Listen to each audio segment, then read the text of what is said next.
Hello बच्चों, नमस्कार। आप सभी को फिर से स्वागत है एक नई कहानी में। आज की कहानी है खजाने की खोज।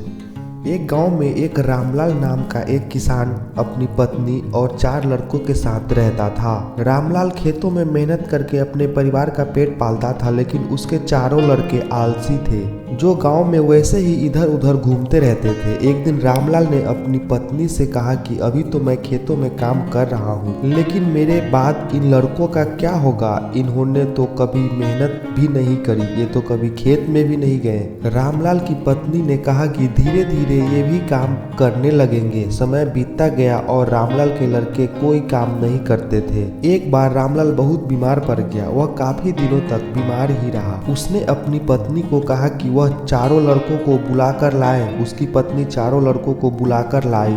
रामलाल ने कहा, लगता है कि अब मैं ज्यादा दिनों तक जिंदा नहीं रहूंगा। रामलाल को चिंता थी कि उसके जाने के बाद उसके बेटों का क्या होगा। इसीलिए उसने कहा, बेटा, मैंने अपने खेतों में जो भी कुछ कमाया है वह खजाना अपने खेतों के नीचे दबा रखा है। मेरे बाद तुम उसमें से खजाना निकाल लेना, आपस में बांट लेना। यह बात सुनकर चारों लड़के खुश हो गए। कुछ समय बाद रामलाल की मृत्यु हो गई। रामलाल की मृत्यु के कुछ दिनों बाद उसके लड़के खेत में दबा खजाना निकालने गए।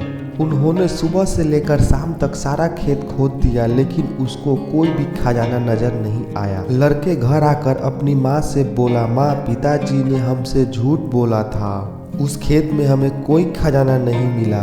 उसकी माँ ने बताया कि तुम्हारे पिताजी ने अपने जीवन में यही घर और खेत ही कमाया है, लेकिन अब तुमने खेत खोद ही दिया है तो उसमें बीज बो दो। इसके बाद लड़कों ने बीज बोए और माँ के कहे अनुसार उसमें पानी देते गए। समय बाद फसल पककर तैयार हो गई, जिसको बेचकर लड़कों को अच्छा मुनाफा हुआ, जिसे लेकर वह अपनी माँ के पास पहुंचा। माँ ने कहा कि तुम्हारी मेहनत ही असली खजाना है, यही तुम्हारे पिताजी तुमको समझाना चाहते थे। कहानी से सीख, हमें आलस्य को त्याग कर मेहनत करना चाहिए। मेहनत ही इंसान की असली दौलत है। धन्यवाद। अगर आपको यह कहानी अच्छी लगी तो आप हमारे चैनल को सब्सक्राइब कर सकते हैं। फिर से